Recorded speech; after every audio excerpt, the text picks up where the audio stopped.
Hello, community. Welcome to your podcast for learning all about creating connection and community. I am Catherine Jura, a community health educator and your host for this podcast. I created Hello Community in response to the continuing epidemic of social isolation and loneliness that is being reported across the U.S. and the world. And prolonged loneliness can lead to physical and emotional illness, can make chronic illnesses worse, and can lead to early death.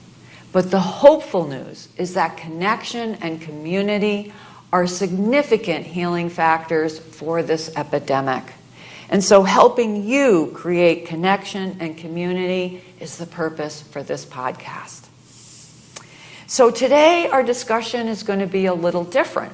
I am going to be both a guest and a host, and I would like to introduce you to our other guest, Autumn Welch-Degoski. Hello, hello. Hello, hello. Welcome, welcome. Thank you for being here. Thank you for having me. You're so welcome. So welcome. So what makes today different from our other episodes is this is going to be the amazing story of how we met and how we began a new friendship with a 40-year difference in our ages. And for me, connection has no age boundaries. But for Autumn, there was a little concern, and we'll get to that. Because any friendship, any new friendship, we have concerns that, is this a match? Are we a match? All these different things we go through. And so that was one of them. And so we'll get to that. So Autumn, why don't we start with your side of the story, where you graduated with your master's and you knew that you were just needing something, maybe community. Yeah, so I graduated with my master's in mental health counseling from University at Albany. I was there from 2017 to 2019, and I finished my degree and I entered the workforce in January 2020, which obviously not long after the COVID pandemic hit. And so I was a fresh, brand new therapist working through a global pandemic. And the work that I do is focused on trauma, specifically victim services. So I focused the next just over 3 years of my life, both navigating the pandemic while also doing my hours for licensure, meaning I was meeting with clients, doing clinical work, but for me also responding to local emergency rooms and providing advocacy services in the emergency rooms to victims of crime. So by the time I finished all my hours, that was a huge weight off of my shoulders, big step in my career. And once I was done with that, I realized there was so much more time in my schedule now to kind of devote it to something that I wanted to do. And that was start to kind of find a community in Albany. I had been in Albany at that point for almost 7 years. And I had my groups of friends and I had the areas that I like to go to, but I didn't feel like I had like a community space that I was a part of. So I had always been interested and enjoyed going to Honest Weight Food Co-op. And so once I did my hours, I decided it was time to join as a member and start doing hours as a member owner. So I started that, I think it was about April. It was early spring of 2023. And I just bag groceries. So, and I like doing that because it is so different than my 9-to-5 job. I also like it because I get to see what people are buying, and it gives me ideas to buy stuff at the store. So it's a really nice feedback loop. And so that was my leap into getting involved with community was signing up for Honest Weight, starting to do my hours, starting to see familiar faces, and also be recognized and having it go both ways. So, and I've been there for a few years now. So how did you know that Honest Weight was a place of community?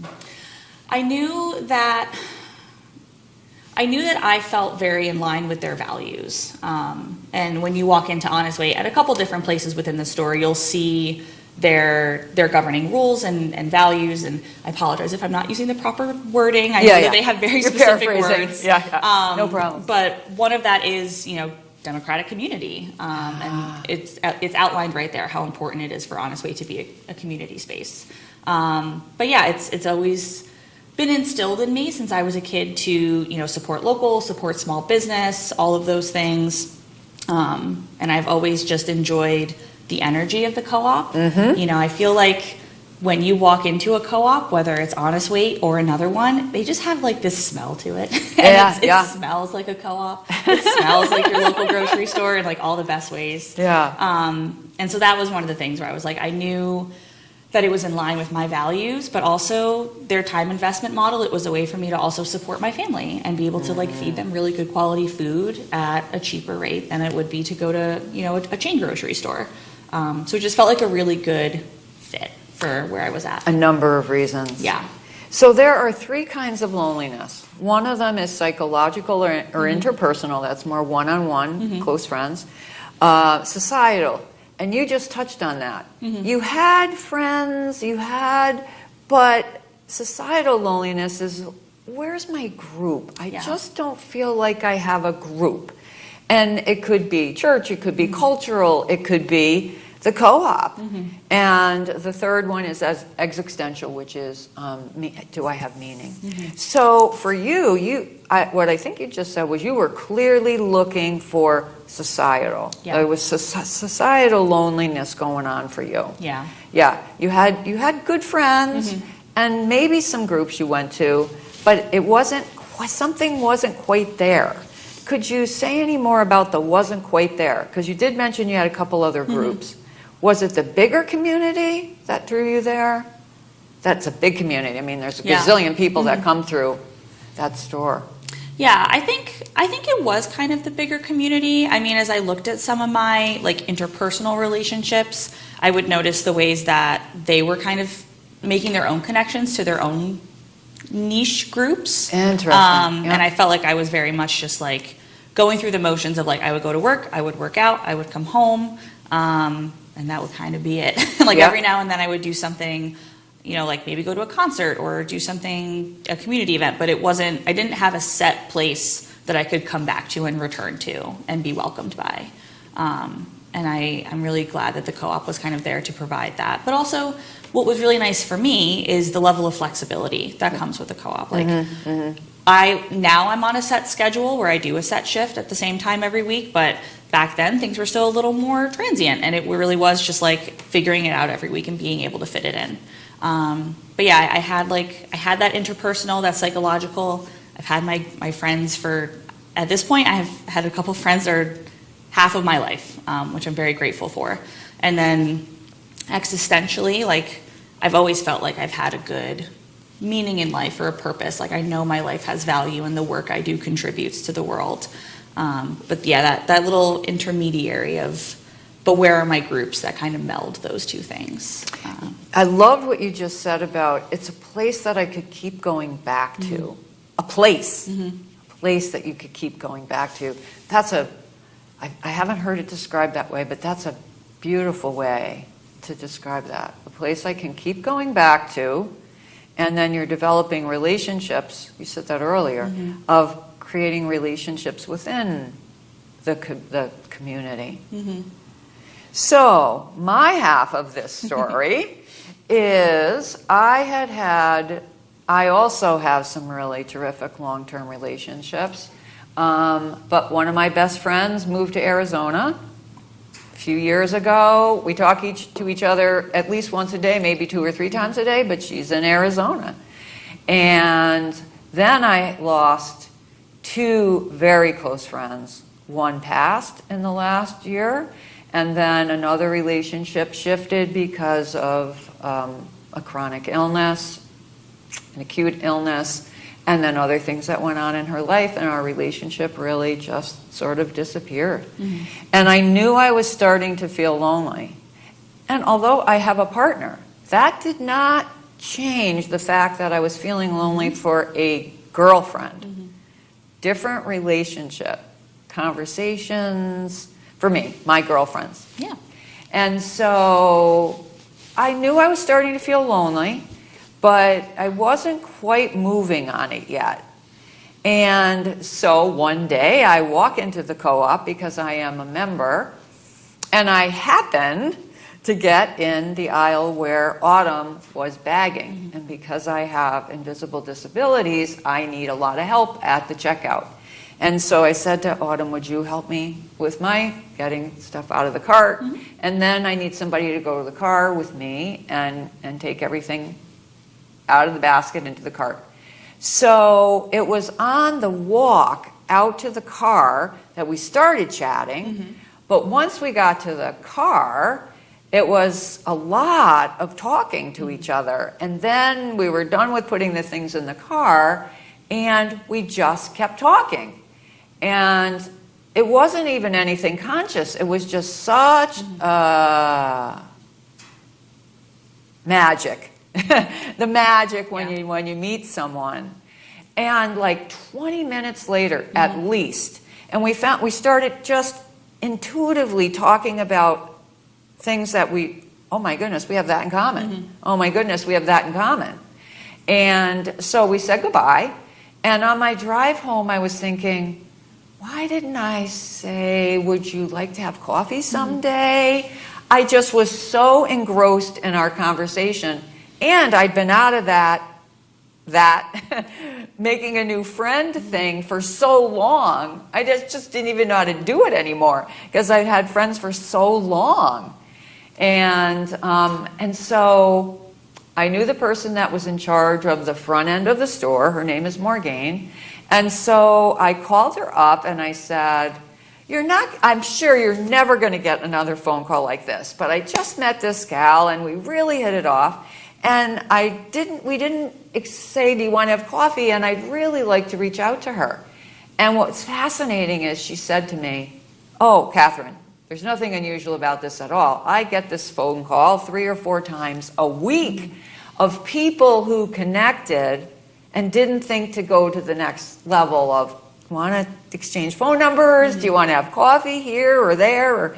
And so she couldn't, of course, give me Autumn's number, but she could give Autumn my number. And so she contacted Autumn with my contact info. And so what did Morgane say when she called you? We never talked about this. Yeah, she actually sent me an email. An email, yeah, okay. So she had reached out via email. And I think she basically outlined everything that you just said. She was like, I think that you had a customer in your aisle the other day. It seems like you two hit it off and you had a good conversation. She was looking to stay in touch. Like you said, she was like, obviously I would never give out your information to the public, but this is her information. She's given me permission to share it with you. So yeah, and I remember my husband and I had gone up to Acadia for his birthday that weekend when I got that email. So like I distinctly remember getting that email because we were in the hotel up in Maine, and I was like, oh wow, like it really kind of took me aback. But yeah, it took me aback in a lot of different ways. Like I was very touched that our conversation had meant so much to you, to the point of being vulnerable to reach out, of putting yourself out there. That's scary to do at any point. But then it also was like surprising of like, oh, like this could be a new connection, and like where is this going to go, and all of that kind of stuff. But yeah, and he was very excited for me too. Your husband? Yeah, he was very excited for me and was like, oh, like he's also like a golden retriever, so anytime he's always happy for that. But also kind of like thinking about our age difference, like for me it meant like calling someone to make an initial connection. Oh, versus texting or something? I tried sending you a text and then it kicked back and it was like, this is a landline. And I was like, oh, I'm going to have to call, which is a generational difference. Yes, it is. But I equally exposed myself to vulnerability and reached out and called, and it was well worth it, as you know. So yeah, it was fun. Interesting, that was your first thought. So mix of excited, there's a big age thing here, she doesn't text, but mostly, and feeling valued too, sounds like, yeah. I didn't have that much thought. I just really liked you. I really liked what we had to talk about. Then the connection was astounding, and wanted to see. Like I said, I didn't think about our age difference, because when I look at you, I don't think of your age, because what we talked about was so not age related. You are definitely an old soul in my book, yeah. And so that's the level of conversation for the first conversation was really where how I like to communicate. You know, pretty astounding in the parking lot. So then we set up a brunch. Yeah. And we had brunch. Do you remember how you felt before that? Yeah, I was incredibly nervous. Were you? Yeah, I was very nervous. And at this point, I don't remember why, because like it's been so many months. Yeah. But I do remember that I was very nervous. I think it had been longer than I had realized for me to make a new connection. It was 2025. There's not been many new people in my life to come in like in that way. Yeah. So it was a little out of my comfort zone too, to make a new connection, let alone with like the similarities, but also differences that we had. Yeah. Yeah. And having done multiple podcasts so far, the nervous factor comes up for so many people, you know.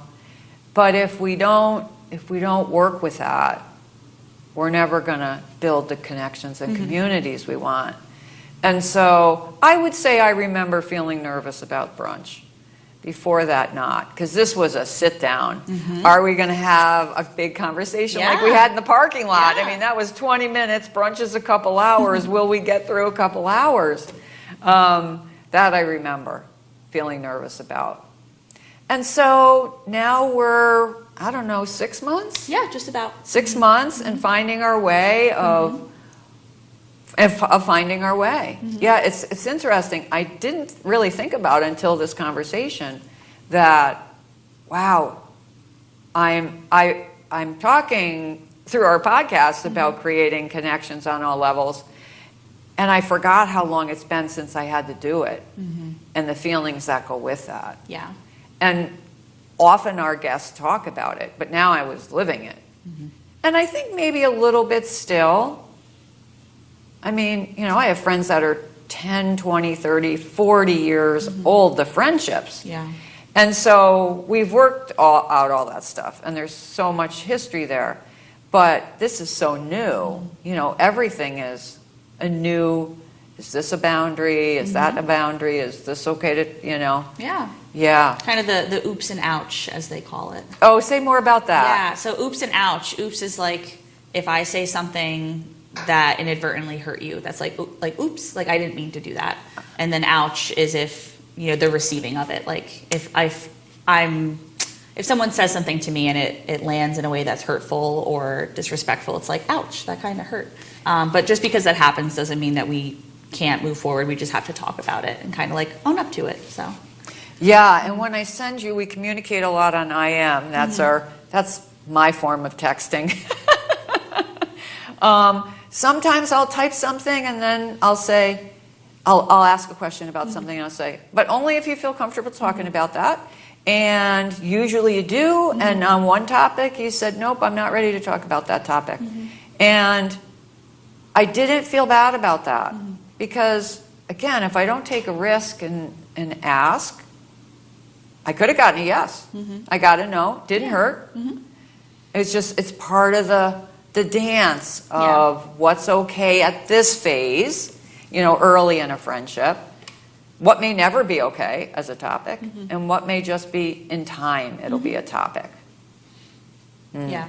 And I that is something too that I've been practicing, because one of the things that I've been reflecting on as I like start like a new friendship with you, but also like the changes in some of my friendships over the last few years is working to honor where I am at, even if that is to set a boundary where I feel anxious doing it or I feel nervous of like, how is this going to be received? And then reminding myself of like, well, like if they don't receive it well, that's an indication in and of itself. Yes. Obviously those who are meant to stay will honor and respect where you were at. Yes. So I've been working on that with you, but also with all of my friendships. So, and I appreciate your support in it. What does having a friendship mean?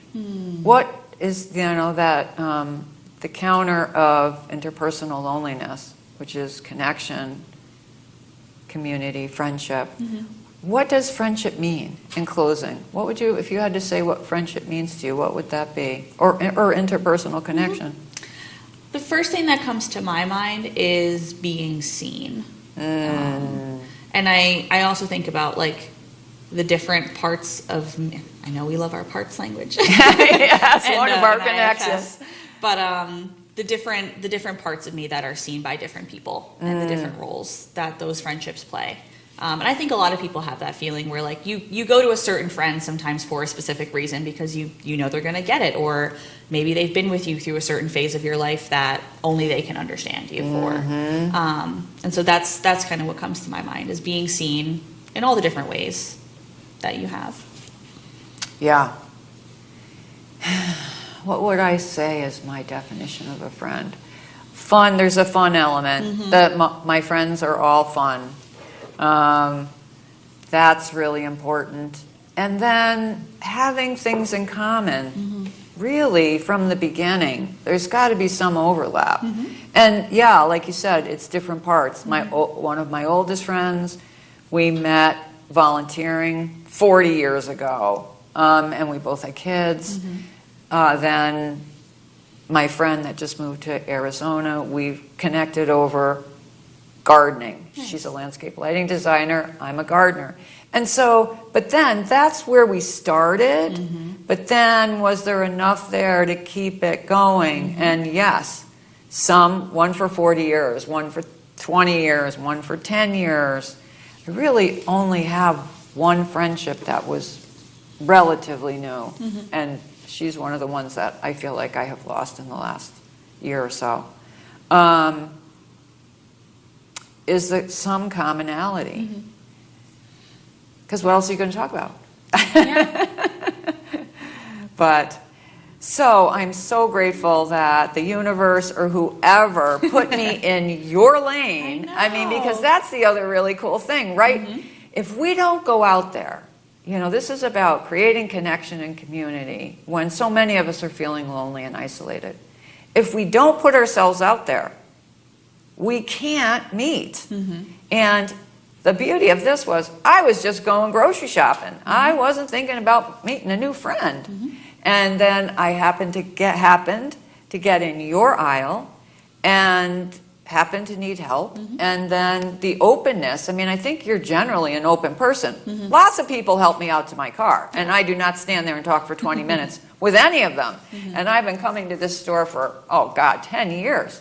So the openness of you and my openness came together, and we had enough to talk about that was a spark.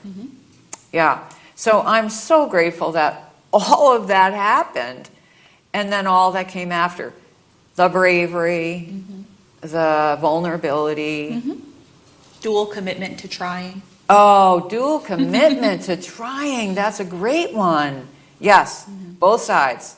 One wasn't more interested than the other. That's a really important descriptor too. Anything else come to mind? Not that I can think of right now, no. Well, thank you so much. It has been wonderful. If you are looking for some more resources on the subject of creating connection and community, please do check out Project Unlonely. There's a great website. They have social media presence started by Dr. Jeremy Lobel, who himself, as a physician, experienced a lot of loneliness in medical school and after. And his website is my #1 resource as a professional in community health for everything that has to do with creating connection and community. But it's very user-friendly. There's just so much there. You will find yourself on this website, and lots of tools to navigate creating connection and community. And then in the show notes of this episode, you will find what is called a link tree, and that may be new to you. A link tree, there will be a link to the link tree. I don't know how to get around saying it that way. And when you click on the link tree, it will open up, and there will be all the platforms we're on, including our new Facebook page. And what we're excited about the Facebook page is we can connect and communicate with you on a more regular basis than the episodes. An episode is a long, long process, from this through edits, through all the different aspects before we get on one of the platforms. And so our hopes with the Facebook page is to keep communicating with articles and book suggestions and our YouTube shorts. A YouTube short is a trailer for the episodes that are on YouTube, and lots of other resources. So please follow us, so we'll end up in your feed. And then if you found today helpful, please do subscribe, because that's another way to find out that we have posted a new episode. Or write a review, or share the link to this episode to someone that you might know. Maybe it was a fun episode and you want to share that, or someone you know that is experiencing loneliness and isolation. We would really appreciate that, so that together we can support each other so that everyone has a life of connection and community. Till next time. The content of this podcast is not intended to be a substitute for professional medical or mental health advice, diagnosis, or treatment. Please always seek the advice of a qualified healthcare professional or mental health provider for any questions you may have regarding a medical condition or mental health concern.